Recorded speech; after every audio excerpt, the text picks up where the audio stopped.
Now time for a big interview on the buck stops here this evening. Nitin Gadkari, somebody who has been party president, who had to step down after allegations of financial misdemeanor against his companies, and somebody who retains a key role in all the mediatory efforts of the BJP, considered close to the RSS, only recently mediated with LK Advani. But his one meeting that caused the biggest storm, of course, was his meeting with Raj Thackeray. Today, talking to Nitin Gadkari, he elaborates on why he met Raj Thackeray and whether he regrets that meeting at all. Also on Jaswant Singh, LK Advani, Sushma Swaraj, and whether Nitin Gadkari will get Narendra Modi to visit Nagpur. We're at Nagpur's famous Ghate restaurant, a restaurant that is almost 80 years old, and a restaurant that used to be frequented by BJP leader and former party president Nitin Gadkari, who's of course contesting elections this time, even when he was a young student. It's famous, of course, for its masala doodh, among other things, but the real masala, of course, is in the Nagpur election this time, which is all said to be a triangular contest. With us now is Nitin Gadkari. He's enjoying a samosa dahi in the heat of Nagpur.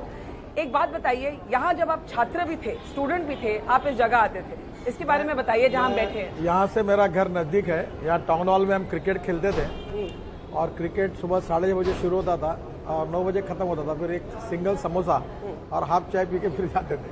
तब से आप यहाँ आ रहे हैं? बिल्कुल आ रहा हूँ, अभी भी आता हूँ। और यहाँ फुटपाथ पर इनके सामने बैठकर हम रात को हमारी पार्टी मीटिंग को दूध पीते थे। और ये अभी भी मैं आता हूँ। मैं इस रोड से अनेक बार स्कूटर से जाता हूँ और जब आता है तो मेरे मित्र आते हैं तो पुलिस वगैरह सब छोड़ के चुपचाप रात को यहाँ पीने के लिए आता हूँ। तो आपका स्कूटर आप अभी भी चलाते हैं नागपुर में? अभी मैं मध्य नागपुर जो है ये कॉन्स्टिट्यूंसी, यहाँ गलियाँ है तो यहाँ स्कूटर का उपयोग करूँगा। अच्छा, क्या चांस लग रहा है आपको अपना? ये आप एक टफ फाइट कहते हैं। यहाँ के जो कांग्रेस के मेंबर ऑफ पार्लियामेंट हैं वो 4 बार ही ये सीट जीत चुके हैं। आम आदमी पार्टी की अंजलि दमानिया भी यहाँ आ गई हैं। आपने पहली बारी एक बारी कोशिश की थी चुनाव लड़ने की, वो आप जीत नहीं पाए, बहुत पुरानी बात है। आज के बाद व्हाट आर योर चांसेस? मैं 101 तक के चुनाव जीत जाऊंगा। 101? हाँ। 100 भी नहीं पर 101? 100%, 101%। क्यों आप ये कहते हैं? इसका कारण ये शहर मुझे 35 साल से जानता है।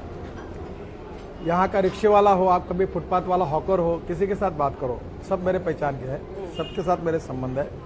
और 35 साल मैंने कभी जात, पंथ, धर्म, भाषा और पार्टी देखकर काम नहीं किया। पर अगर बीजेपी या आप खुद इतने पॉपुलर हैं तो इतने इलेक्शंस में कांग्रेस क्यों जीती आई? कहाँ जीती? यहाँ 4 एमएलए भाजपा के हैं। महानगर पालिका जो है 4 बार जीत चुके हैं, ये तो आपको मानना पड़ेगा ना? विलास मुत्तेमवार 4 बार जीते हैं। इसका कारण नागपुर में एक बात जरूर है कि कांग्रेस जीतती आ रही है, पर इस बार कांग्रेस नहीं जीतेगी। इस बार मैं जीतूंगा और रिकॉर्ड ब्रेक मार्जिन से जीतूंगा और 101% जीतूंगा। और अंजलि दमानिया के बारे में क्या कहेंगे आप? मैं उसमें कुछ कहना नहीं चाहता। आपका और आम आदमी पार्टी की हॉस्टिलिटी आपकी और कांग्रेस की हॉस्टिलिटी से ज्यादा दिखती है। नहीं, वो तो बेबुनियाद आरोप करते हुए उन्होंने कहा कि मिहान में हम पार्टनर है, मैं और मुत्तेमवार। तो मिहान गवर्नमेंट कंपनी है और वहाँ सेंट्रल गवर्नमेंट और स्टेट गवर्नमेंट की इक्विटी है, तो वो किसी को दी थी शेयर। ऐसे बेबुनियाद आरोप करके चले जाते हैं, मैं उनको महत्व नहीं देता। चुनाव के बाद उनकी क्या ताकत है उनको समझ में। अरविंद केजरीवाल ने आपको खास एक टारगेट बनाया है, he calls you a corrupt politician. Arvind Kejriwal को पूछो कि मैंने किससे पैसा लिया और किसको दिया है। जब 1.5 साल पहले उसने मेरे पर आरोप किया था कि लैंड मैंने ली थी प्रेस कंपनी, आपको पता होगा, बताओ उस आरोपों का क्या हुआ? अरविंद केजरीवाल झूठे और बेबुनियाद आरोप करते हैं। मैंने कोर्ट में उनके ऊपर केस डाली है और मैं जरूर उनसे लड़ूंगा। और दूसरी बात, मैं 1.25 साल से हूँ, मेरे पर एक नोटिस नहीं, मेरे पर कार्रवाई नहीं। और आप नागपुर के रोड पर घूमकर कभी अकेले घूमो, या एक भी आदमी आपको बोलेगा नहीं कि मैंने कभी भ्रष्टाचार। पर आप ये नहीं मानेंगे कि वो जो आरोप लगे हैं पूर्ति कंपनी के खिलाफ, उसी की वजह से you had to give up your post as BJP president?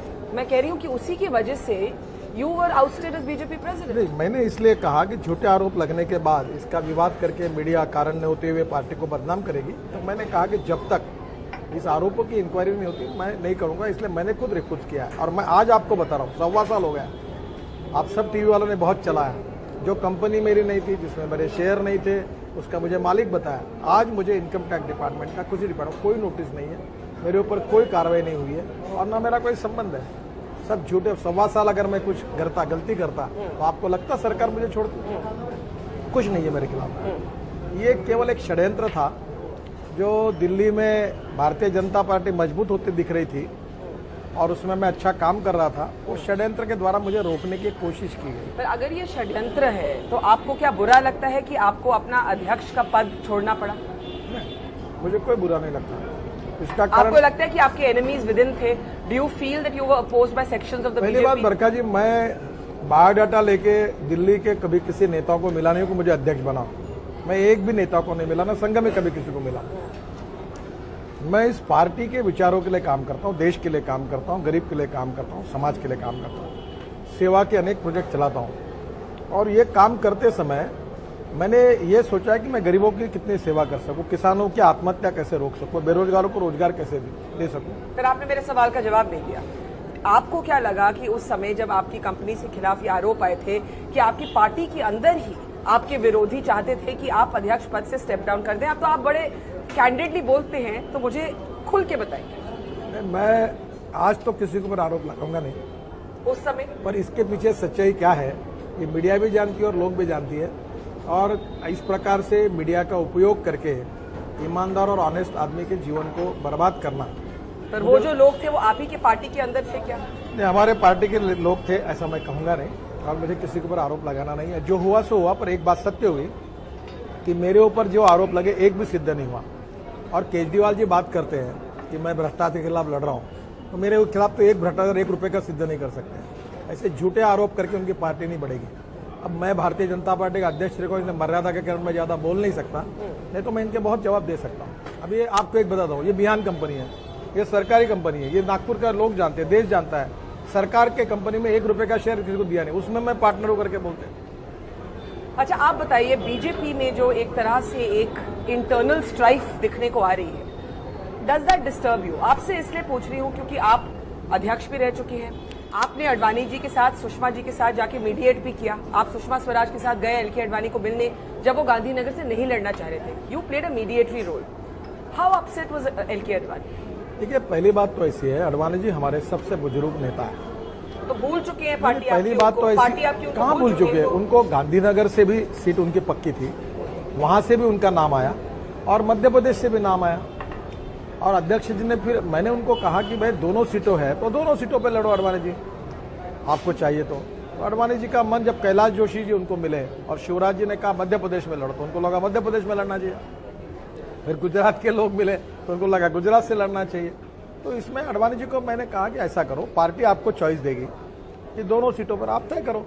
फिर अडवाणी जी को नरेंद्र भाई मिलने के बाद उन्होंने कहा, अडवाणी जी हम आपको गुजरात से नहीं छोड़ेंगे, आपको गुजरात में, आप हमारे एक लोकप्रिय नेता को दोनों स्टेट वाले कहते कि हमारे स्टेट से लड़ो। उसके कारण थोड़ा सा युवा अडवाणी जी ने बीच में इच्छा जताई कि मैं भोपाल से लड़ता हूँ, तो फिर गुजरात वाले नाराज हुए, गुजरात से लड़ो। अडवाणी जी ऐसा तो हुआ नहीं, आप गलत बता रहे हैं, क्योंकि जब पार्टी ने अनाउंस कर दिया गांधीनगर, तब अडवाणी जी भोपाल से लड़ना चाह रहे थे, आप खुद उनको मिलने गए। आप ये बताइए वो कितने अपसेट थे उस समय? अडवाणी जी की इच्छा भोपाल लड़ने के बीच में हुई थी, ये सच है। पर जब हम सब लोगों ने उनको आग्रह किया कि गुजरात में आप गांधीनगर सीट से लड़े, आज तक गांधीनगर में आपको चुनकर आए हैं, वहां के सब कार्यकर्ता नेता चाहते हैं अडवाणी जी आप गांधीनगर छोड़ेंगे तो लोग इसका गलत अर्थ निकालेंगे, इसलिए आप गांधीनगर से लड़िए। अडवाणी जी ने उसको मान्य किया। क्यों लड़ना चाहते थे वो भोपाल से? ये भी माना जाता है कि उनको डर था कि क्योंकि उन्होंने एक टाइम पर नरेंद्र मोदी के खिलाफ एक पोजीशन ली, उनको डर था कि गांधीनगर में वो शायद अपना चुनाव जीत ना पाए। मुझे बताइए, मेरे जैसे छोटे आदमी को इंदौर ऑफर हुआ, भोपाल वाले बोल रहे थे लड़ो, वर्धा ऑफर हुआ, भंडारा वर्धा के कार्यकर्ता पीछे पड़े, मैंने तय किया नागपुर से लड़ूंगा। जब आप अडवाणी जी से मिले तो उन्होंने आपको क्या करने की? उनको हमने कहा कि अडवाणी जी आज की स्थिति में आप जहां से लड़े वहां से ही लड़ना चाहिए, क्योंकि आप न चाहते हुए भी मीडिया और राजनीतिक लोग इसका गलत अर्थ लगाएंगे। और अडवाणी जी ने ये बात मान्य की, सब खत्म हो गया। इसमें यह भी माना जाता है कि आरएसएस को एक तरह से इंटरवीन करना पड़ा, आपको मीडिएटरी रोल में इसलिए डाला गया क्योंकि इसमें आरएसएस की इंटरवेंशन। देखो, आप कभी भी, मैं अगली परसों ही मैं भागवत जी का आशीर्वाद लेने के लिए परसों गया था, तो उन्होंने कहा मैंने किसी को फोन भी नहीं किया, मेरी बात भी नहीं, मीडिया सब ऐसे ही लगे। आप विदाउट आधार, इन आरएसएस का इस वक्त कोई संबंध नहीं, ना उनने किसी को फोन किया, फिर भी उनको इसमें इन्वॉल्व करने का मुझे लगता है कोई उसमें उनका संबंध ही नहीं था कोई। ये अडवाणी जी की कंट्रोवर्सी को लेकर जसवंत सिंह जो आज बहुत इमोशनल होके बोले हैं कि भाई जिस तरह से मुझे एक बार पहले एक्सपेल किया था, चपरासी को भी इस तरह से दफ्तर से बाहर नहीं फेंका जाता, इस सब को लेकर आप ये तो मानेंगे कि बीजेपी की छवि को चोट पहुंची है? पार्टी के लिए एम्बैरेसिंग है कि उनके इतने सीनियर लीडर्स आज पब्लिकली अपसेट हैं। आप मानेंगे कि चोट पहुंची? देखिए, पहली बात तो ये है कि चुनाव में हम चाहते हुए भी सबको टिकट नहीं दे सकते। हम पिछले बार दार्जिलिंग से खड़े थे, जी। अब दार्जिलिंग की सीट पर इस बार ओवाले जी खड़े हैं, क्योंकि वहाँ गोरखा मुक्ति मोर्चा जो है उनका चॉइस इस बार उनका आग्रह था, उन्होंने लड़ना चाहिए। अब जसवंत सिंह जी को हम राजस्थान से सीट नहीं दे सके और इसके कारण शायद वो बहुत नाराज हुए, पर मैं अभी भी उनसे प्रार्थना करूंगा। उनका फोन आया था मुझे, पर मैं लगातार चुनाव अभियान में हूँ। उन्होंने फोन किया आपको? उनका भी फोन आया था, उनके मिसेस का भी फोन आया था, मेरे उनके बहुत अच्छे ताल्लुकात है, मैंने उनको पार्टी में लाया है। आप उनको वापस लेके आए, उन्होंने आज इस बात का जिक्र भी किया कि गडकरी जी मुझे पार्टी में वापस लेकर आए, तो आज आपको कैसा लगता है कि जसवंत सिंह एक इंडिपेंडेंट कैंडिडेट के तौर पर खड़े हो रहे हैं? पार्टी के एक सीनियर नेता है और मुझे लगता है कि हम उनको सब लोग मिलकर समझाएंगे। अब मैं दिल्ली जा नहीं सकता क्योंकि मेरा भी 10 तारीख को चुनाव है। आपने उनका फोन कॉल क्यों नहीं दिया? नहीं, मैं यात्रा में था ना। आप उनसे बात करेंगे? हाँ, मैं बात करूँगा। तो आप उनको क्या एडवाइस देंगे, क्योंकि वो तो एक तरह से बीजेपी को डेयर कर रहे हैं उनको एक्सपेल करने के लिए? मैं करूंगा कि कैसा भी करिए, आगे आप हमारे बहुत सीनियर और कद्दावर नेता है, आप ऐसा विचार मत करिए, पार्टी के साथ रहिए। ये चुनाव किसी व्यक्ति के लिए नहीं है, ये चुनाव देश को बचाने के लिए है। देश आज आर्थिक दृष्टि से पूरी तरह समाप्त होने की कगार पर खड़ा है, सुरक्षा का दृष्टि से इंटरनल और एक्सटर्नल हमारी सिक्योरिटी धोखे में है। ऐसी स्थिति में कांग्रेस सरकार पूरी निकम्मी साबित हुई है, भ्रष्टाचार और महंगाई का विश्व रिकॉर्ड इस सरकार ने किया है। ऐसी स्थिति में मैं ये मानता हूं कि देश को बचाना ये इंपॉर्टेंट सवाल है और मैं जसवंत सिंह जी को कन्विंस करने की कोशिश करूंगा। आपको लगता है कि जसवंत सिंह के खिलाफ डिसिप्लिनरी एक्शन होनी चाहिए for contesting as an independent? मुझे लगता है अभी भी अवसर है, राजनाथ जी ने भी उनको रिक्वेस्ट की है और मैं भी रिक्वेस्ट करूंगा। नॉमिनेशन पेपर फाइल कर चुके हैं, फिर भी विड्रॉल का डेट है ना, अभी हम सब लोग उनको मनाएंगे और उनको कहेंगे कि वो ऐसा ना करे और वो मानेंगे, ऐसा मुझे विश्वास है। सुषमा स्वराज ने कहा कि उनको बहुत हर्ट फील हुआ कि जसवंत सिंह को टिकट नहीं मिला, आप क्या कहेंगे इसके बारे में? देखिए, पार्टी में टिकट देना या नहीं देना ये कहीं ना कहीं तो ऐसा है कि समय के अनुसार उस राज्य की स्थिति, उस कॉन्स्टिट्यूंसी की स्थिति, वहाँ के लोगों का चॉइस, ये सब बातें आती है। पर दुर्भाग्यवश जो कुछ हुआ उसका मुझे दुख है, पर कहीं ना कहीं पार्टी में ऐसा होता ही है कि हम हर समय सबको अकोमोडेट नहीं कर सकते। तो is Jaswant Singh being unreasonable, is L K Advani being unreasonable? माना जा रहा है जो पार्टी के ओल्ड गार्ड है वो नए गार्ड से एडजस्ट नहीं कर पाए। अब ऐसा आप जो अर्थ निकाल रहे हो ऐसा नहीं है। देखिए, यहाँ ना ओल्ड गार्ड है ना यंग गार्ड है, न कोई छोटा है न कोई बड़ा है। आप एक बात समझो बरखा जी, हमारे पार्टी का कोई मालिक नहीं है। मैं अध्यक्ष था, मैं मालिक नहीं था। अटल बिहारी वाजपेयी अध्यक्ष थे, वो मालिक नहीं थे। अडवाणी जी अध्यक्ष थे, वो मालिक नहीं थे। मैं अध्यक्ष होता था, मेरे भी मतों से सब निर्णय नहीं होते थे। पार्टी का एक डेमोक्रेटिक सेटअप है। बाकी जैसे कांग्रेस में मालिक और मालकिन है समाज। कांग्रेस वाले कहते हैं कि मोदी जी अब मालिक हो गए हैं पार्टी के। नहीं, मोदी जी बिल्कुल मालिक नहीं है। मोदी जी कभी कोई चीज निर्णय के लिए आग्रह नहीं करते। आपको ताज्जुब होगा, वाराणसी से लड़ने का मोदी का निर्णय मोदी जी का हमने किया। उनकी चॉइस नहीं थी? उनकी क्या ये अमित शाह की चॉइस नहीं? 100% उनकी चॉइस नहीं थी। ये हमने विचार करके उत्तर प्रदेश और बिहार दोनों को फायदा होगा ऐसा करके पार्टी के हाईएस्ट। तो वो कहाँ से लड़ना चाह रहे थे? कौन? मोदी जी खुद कहाँ से लड़ना? कहा कि पार्टी जो मेरे बारे में तय करेगी वो मुझे मानने है। ये आप उनके ऊपर अन्याय करती है। मोदी जी ने कभी ऐसी कोई बात नहीं। मुझे कहा, मैंने पूछा उनको आप कहाँ से लड़ना चाहते हैं, उन्होंने कहा पार्टी जो भी निर्णय करेगी वो मुझे मानना है। क्योंकि आजकल ये भी चर्चा चल रही है कि पार्टी बिल्कुल मोदी के अकॉर्डिंग चलती है। अगर आपके जो स्लोगन्स हैं वो देखिए, बनारस से मैं अभी आ रही हूँ, वहाँ भी स्लोगन था हर हर मोदी हर घर मोदी। अब बीजेपी ने आके कहा है कि भाई ये शिव जी के लिए स्लोगन है, इसको पॉलिटिक्स में ना यूज किया जाए। लेकिन माना जाता है कि बिल्कुल मोदी सेंट्रिक आपकी पार्टी हो गई है। आप डबल ढोलकी बजाते, जब डबल ढोलकी? अच्छा, आप दोनों बाजू से बोलते। जब प्रधानमंत्री पद का उम्मीदवार नहीं था हमारा तो कहते थे बीजेपी प्रधानमंत्री का उम्मीदवार तय नहीं कर सकती, एक आदमी का ये नाम नहीं तय कर सकती। अब हमने उनका प्रधानमंत्री का नाम तय किया, उनका प्रचार कर रहे, और प्रधानमंत्री पद का उम्मीदवार तो हमारा कैप्टन उसको सेंटर होके होगा ही। अब वो किया तो बोलते एक ही का चल रहा है। पर ये जो स्लोगन है हर हर मोदी हर घर मोदी, आपको ठीक लगता है? उत्साह के साथ लोग कुछ स्लोगन देते रहते हैं। अभी कोई भी बोलता, अभी कोई मैं गया था, मेरे बारे में भी ऐसे स्लोगन, मैंने कहा मत कहो। अब नागपुर के लोगों को लगता है मैं भी प्रधानमंत्री बनूं, मैंने कहा ये मत बोलो, इससे कारण मेरी भी अड़चन होगी और आपकी होगी। आपको क्या लगता है? नहीं, मुझे नहीं बनना है। मोदी जी अभी तक नागपुर क्यों नहीं आए, इस पे बहुत सवाल उठ रहे हैं कि वर्धा तक आए, रैली हुई। ये माना जा रहा है कि नितिन गडकरी और नरेंद्र मोदी के जो पहले के जो डिफरेंसेस थे वो आज तक भी चलते आए हैं। जब से आप संजय जोशी को लाए, फिर आपको उनको हटाना पड़ा, वो पुरानी बातें अभी भी चल रही हैं। पहली बात तो ऐसा है कि मोदी जी को चाय पर चर्चा वाला कार्यक्रम यवतमाल जिला, जहाँ किसानों ने सबसे ज्यादा आत्महत्या की थी, वो कार्यक्रम करना था, इसलिए उनको यवतमाल आना था। और इसलिए हमने वर्धा में उनकी पब्लिक मीटिंग की और यवतमाल में कार्यक्रम हुआ। अब यवतमाल का कार्यक्रम रात का था, वो सब लाइव टेलीकास्ट होता है, और नागपुर की सभा भी रात को होती है, तो उस समय एडजस्ट नहीं हुई, और इसलिए मैंने उनसे खुद बातचीत किया और उन्होंने कहा कि मैं चुनाव के पहले आप क्या समय दूंगा और नागपुर में आऊंगा।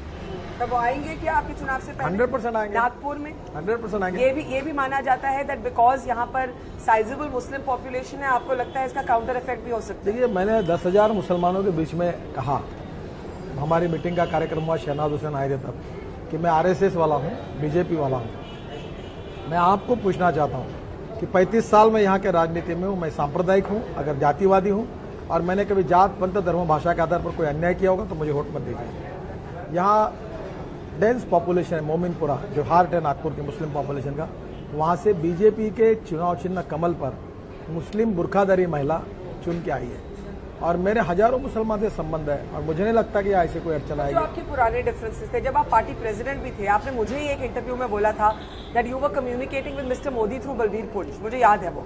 तो डिफरेंसेस तो आपके रहे हैं। देखिए, मतभिन्नता और मनभेद दो शब्द अलग है। मेरे और नरेंद्र मोदी में कोई मतभेद नहीं है। हमारे यहाँ कभी कभी राजनाथ सिंह भी कोई बात कहते हैं, मैं अलग बात कहता हूँ, मोदी जी अलग बात कहते हैं, अरुण जेटली अलग बात कहते हैं, सुषमा जी अलग बात कहती हैं। पर आपकी तो कम्युनिकेशन ही ब्रेक डाउन हो गई थी जब आप पार्टी प्रेसिडेंट। मेरी अभी अच्छी कम्युनिकेशन है, आपके आशीर्वाद से। मैं उनसे बातचीत करते रहता हूँ, और मुझे सलाह भी लेते रहते हैं, और हर बार हमारी बातचीत होती रहती है। अभी ऐसी कोई प्रॉब्लम नहीं। अच्छा, महाराष्ट्र की थोड़ी बात करें तो आपने राज ठाकरे को मिलकर, हाँ, आपको पता था कि इसका फॉल आउट इतना सीरियस हो सकता है कि शिवसेना एडिटोरियल पर एडिटोरियल लिख रही है। अपने एडिटोरियल में उद्धव ठाकरे ने आपके बारे में कहा वो एक व्यापारी हैं जो कैपिटल क्रिएट करना चाह रहे हैं विदाउट इन्वेस्टमेंट। बड़ी पर्सनल अटैक किया आपने। कैसा लगा आपको उद्धव ठाकरे का कमेंट? देखो, उनका अटैक वो बार बार सामना से करते हैं। हाँ। वैसे बीजेपी और शिवसेना के संबंध अच्छे रहने के लिए उन्होंने सामना का इस प्रकार का उपयोग नहीं करना चाहिए, ये मुझे प्रामाणिकता से लगता है। आपको लगता है कि सामना का जिस तरह से प्लेटफॉर्म उन्होंने बनाया वो आपको ठीक नहीं लगा? देखिए, अगर हम अलायंस है तो रोज हमारे विरोध में वो लिखते रहेंगे तो हमारे कार्यकर्ताओं में भी इससे कंफ्यूजन क्रिएट होगा, पर अभी वो विषय खत्म हो गया। दूसरी बात, खत्म कैसे हुआ? मैं आप बात समझ, कैसे हुआ? पहली बात समझ लीजिए, बीजेपी ने बीजेपी के कैंडिडेट जाहिर किए, शिवसेना ने शिवसेना के कैंडिडेट जाहिर किए। अलायंस में नए पार्टनर का लेने का सवाल नहीं उठता, क्योंकि without the permission of any alliance partner हम ले नहीं सकते।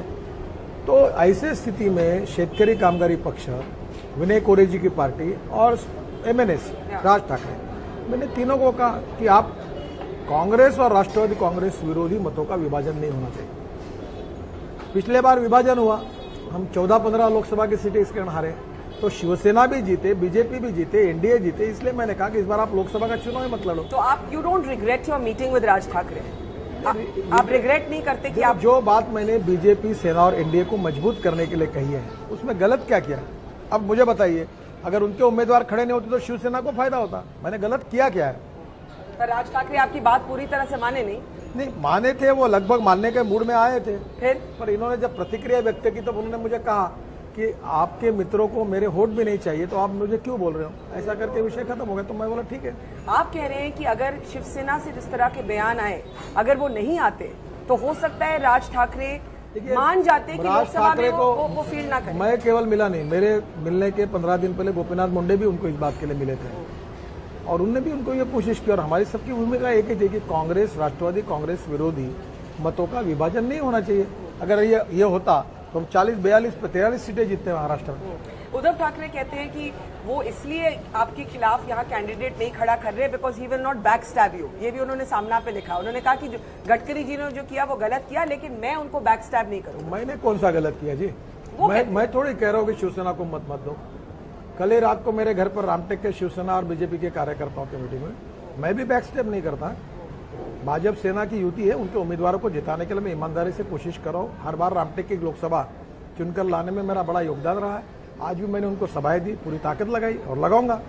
आपने ये जो मीटिंग की राज ठाकरे से और आप कहते हैं गोपीनाथ मुंडे ने भी की, क्या पार्टी का सैंक्शन, पार्टी का इंडोर्समेंट था इस मीटिंग के पीछे कि आपने अपने इनिशिएटिव पे किया? मुझे बताइए कि पार्टी के लिए किसी का समर्थन मांगना, इसके लिए पार्टी में परमिशन देने की कोई आवश्यकता नहीं होती। अभी मैं यहाँ अलग अलग कांग्रेस के भी लोगों से रात को मिलता हूँ और समर्थन मांगता हूँ, तो मैं क्या परमिशन मांगने के लिए थोड़ी ना हुआ? उद्धव ठाकरे कहते हैं नितिन गडकरी शरद पवार के खास दोस्त हैं। देखो, मैं तो सबका दोस्त हूँ। उद्धव ठाकरे की नहीं है? नहीं, उद्धव ठाकरे का भी दोस्त हूँ। संजय राउत ने जो किताब का विमोचन किया, मैं बाला साहब ठाकरे जी का बहुत बड़ा ये हूँ, फैन हूँ, मैं उनको मानता हूँ। उद्धव जी का भी दोस्त हूँ। सवाल ये है कि उद्धव जी के मन में गलतफहमियां कारण निर्माण हो जाती है। मैं कट्टर पार्टी का कार्यकर्ता हूँ, भाजपा शिवसेना अलायंस है, और तीसरे पार्टी को मदद करने का सवाल नहीं उठता। तो ये बात यहाँ तक कैसे पहुंची कि रोज कोई एडिटोरियल में शिवसेना का क्रिटिसिज्म आ रहा है नितिन गडकरी के बारे में? नहीं है। अडवाणी जी का कभी आया? नहीं है, मुझे पता है। जब अटल बिहारी वाजपेयी प्रधानमंत्री थे और एनडीए का शासन था, तब भी ऐसे एडिटोरियल आते थे। और एक बार मैंने बाला साहब को भी मिलकर कहा था, बाला साहब को मेरा बहुत विश्वास था, प्रेम था, श्रद्धा थी। बाला साहब, हम अगर आप दोनों साथ में हैं तो हमारे खिलाफ एडिटोरियल लिखना, मुझे लगता है बाला साहब इसको रोकिए, ठीक नहीं है। और मुझे लगता है भाजपा और शिवसेना के अच्छे संबंध आगे रहने चाहिए, इसके लिए इसको टालना ये ज्यादा अच्छा होगा। तो आप कह रहे हैं कि आपकी जो टॉक्स थी राज ठाकरे के साथ, वो सक्सेसफुल होने जा रही थी, लेकिन शिवसेना की जो क्रिटिसिज्म आया उसने इस एग्रीमेंट को रोक दिया? देखो, मैं आपको इंटरप्रिटेशन करने के लिए कोई चांस नहीं दूंगा। हाँ, बताइए, क्लियर बताइए। देखो, मैंने भाजपा, सेना और एनडीए के इंटरेस्ट में बात की। अब उनको सपोर्ट नहीं चाहिए तो विषय खत्म हो गया, विषय में चर्चा करने में कोई मतलब। पर राज ठाकरे तैयार थे? अब विषय खत्म हो गया, वो तैयार थे? जो गई वो पास्ट हो गया। पर आपने इंडिकेट कर दिया है कि वो लगभग तैयार थे। उद्धव ठाकरे से जब से ये मामला हुआ है आपकी कोई बात? मुझे लगता है कि अब ये विषयों का कोई रिलेवेंस रहा नहीं है, और इसलिए अब विषय को समाप्त करना ही अच्छा है। अब इस समय बीजेपी, शिवसेना, आरपीआई और स्वाभिमानी शेतकरी संगठन जो अलायंस बनी है, उनके सब उम्मीदवारों को जिताने की पूरी ताकत लगानी चाहिए। अगर एमएनएस भी हमारे खिलाफ कोई उम्मीदवार खड़ा करेंगे तो हम उसका विरोध करेंगे। अच्छा, शिवसेना ने जो फैसला लिया है कि महाराष्ट्र के बाहर भी वो कैंडिडेट्स फील्ड कर रहे हैं, उत्तर प्रदेश में भी, उसके बारे में क्या कहेंगे? पिछले बार में खड़े किए थे, इसको आप सीरियसली नहीं लेते? नहीं, वो एक अलग पार्टी है, उनका अधिकार है। चुनाव के बाद बीजेपी की अलायंस क्या शिवसेना के साथ रहेगी कि राज ठाकरे के साथ रहेगी? हमारे तो अलायंस शिवसेना के साथ ही है, शिवसेना के साथ। तो राज ठाकरे के साथ क्या अरेंजमेंट रहेगा? अभी तो ऐसा कोई प्रस्ताव नहीं है। पर आप मिले तो थे, आपके माइंड में कुछ तो था? मैं सबको मिलता हूँ। एनडीटीवी को इंटरव्यू नहीं दिया तो क्या आज तक को नहीं दूं, ऐसा मुझे क्या? नहीं, ऐसा तो नहीं है। आज तक को दिया तो क्या स्टार टीवी को नहीं दूं, ऐसा है क्या? पर इलेक्टोरल अलायंस में साइड लेनी पड़ती है। मैं हमारे महाराष्ट्र की एक अच्छी परंपरा है, हमारे विरोधी भी हमारे अच्छे मित्र हैं। मैं कभी पीछे नहीं हटता। नारायण राणे मेरे अच्छे मित्र है, उद्धव ठाकरे अच्छे मित्र है, राज ठाकरे मेरे मित्र है, दत्ता मेघे मेरे मित्र है, शरद पवार मेरे मित्र है। हमारे पारिवारिक संबंध है सभी के साथ, तो कभी हम नकारते तो नहीं। आप मुझे बताइए कि बीजेपी में ओवरऑल आप क्या अभी कहेंगे कि कुछ सेटबैक हुआ है because of the recent controversies? आप देखिए, हम नागपुर में हैं, जहां पे आरएसएस का हेडक्वार्टर्स है। आप आरएसएस के साथ आपका बहुत पुराना रिश्ता है।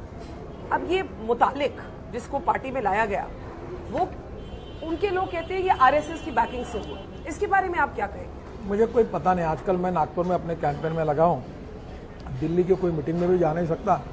मैं तो आप जैसा ही मीडिया से सुनता हूँ, इसलिए मुझे प्रत्यक्ष क्या हुआ पता नहीं। जब जानकारी मिलेगी तभी आपको बता। आरएसएस का क्या रोल है कैंडिडेट सिलेक्शन? मुझे नहीं लगता कोई रोल है।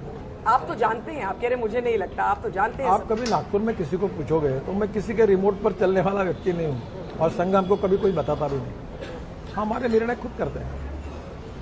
नितिन जी, एंड में बताइए कि ये जो रिसेंट, फिर बोलूंगी, आपने अडवाणी जी और जसवंत जी की बात रखी कि हम अभी भी उनको मना सकते हैं, जसवंत सिंह को, लेकिन और भी कंट्रोवर्सीज हुई हैं। जैसे कि सुषमा स्वराज ने ट्विटर पे कह दिया कि ये श्रीरामुलु को नहीं लाना चाहिए था पार्टी में। उन्होंने विनोद शर्मा की भी बात रखी कि भाई कुलदीप बिश्नोई की पार्टी में नहीं आना चाहिए। तो ये एक तरह की पब्लिक एयरिंग ऑफ डिफरेंसेस जो हो रही है। ये बात सच है कि श्रीरामुलु के बारे में सुषमा जी ने अपनी बात हमारे हाईएस्ट बॉडी में रखी थी, और उन्होंने कहा कि मेरा इस बात को विरोध है। तो हम में से सब लोगों ने भूमिका ली कि सुषमा जी, श्रीरामुलु के ऊपर कोई केस नहीं है, कोई एफआईआर दर्ज नहीं है, और एक कद्दावर वाल्मीकि समाज का बड़ा नेता है, और कर्नाटक में हमारी 19 सीटें हमको जीतनी है। 3-4 सीटों में जीतने में उसकी मदद साबित हो सकती है, और इसलिए आप इसको अगर कोई आरोप होता आप इसको मत करिए। तो बहुत चर्चा उन्होंने कहा कि मैं एक कंडीशन पर करूंगी कि इनको लेने के समय मैंने प्रोटेस्ट किया कि मेरी बात को आप रजिस्टर करो और फिर निर्णय करो, इसलिए उन्होंने ट्वीट किया, हमने वो मान्य किया था। तो मतलब उन्होंने बता के किया कि मैं पब्लिकली अपनी पोजीशन लूंगी और पार्टी ने कहा दैट इज ओके, हमने उनको मान्य किया था। आपको नहीं लगता कि पार्टी की इमेज को इन सब कंट्रोवर्सी से थोड़ी चोट पहुंची? देखो हमारे पार्टी में हम चाय भी पीते तो भी न्यूज बनी, हमने समोसा खाया ये भी न्यूज बनेगी। अब ऐसा है कि कोई एक चैनल छोड़ता दूसरे चैनल में, एक पार्टी छोड़ती तीसरे में। राजनीति में ये ऑब्वियस है, मतभेद होना लोकतंत्र का लक्षण है, मनभेद होना संगठन के विरोध में है। आप ये नहीं मानेंगे कि एक जो बीजेपी में एंटी मोदी या थोड़ा क्रिटिकल ऑफ मोदी कैंप है उसको साइडलाइन किया जा रहा है? एलके अडवाणी, जसवंत सिंह, सुषमा स्वराज आपके बारे में भी कहते हैं कि आपके भी डिफरेंसेस है। किससे कहते हैं लोग? मोदी जी से। देखिए पहली बात तो ऐसी है, मोदी जी हमारे प्रधानमंत्री पद के उम्मीदवार हैं। हमारे पार्टी के हाईएस्ट प्लेटफॉर्म पर पार्लियामेंट्री बॉडीज का मैं मेंबर हूं, हमने निर्णय किया है और इसलिए आज इस प्रकार के कोई डिफरेंसेस नहीं है। सब मिलकर मोदी जी के पीछे खड़े। अडवाणी जी ने भी उनको आशीर्वाद दिया है, अडवाणी जी ने भी उनकी तारीफ की है। अब छोटे मोटे बातों पर अलग अलग व्यू रहना, ये हमारे पार्टी ज्यादा लोकतांत्रिक होने के कुछ हमको फायदे भी है, कुछ नुकसान भी सहन करना पड़ता है। Too much democracy. हाँ, it is too much democracy. This party is not owned by anybody. Not even by the RSS, where they Not say at the all. remote You are- control is no. in Nagpur, where we are sitting. You please understand, even taking decision in Delhi, there are some decisions जो संघ के वहां के प्रमुख लोगों को भी मान्य नहीं थे पर उन्होंने स्वीकार किया। हमारे पार्टी में किसी के मर्जी से कोई निर्णय नहीं होता। That is the beauty of the party and that is the strength of the party and that is to be a democratic party. This only one thing which is going to prove that 100% democratic party is BJP. Thank you, Nitin. Thank you.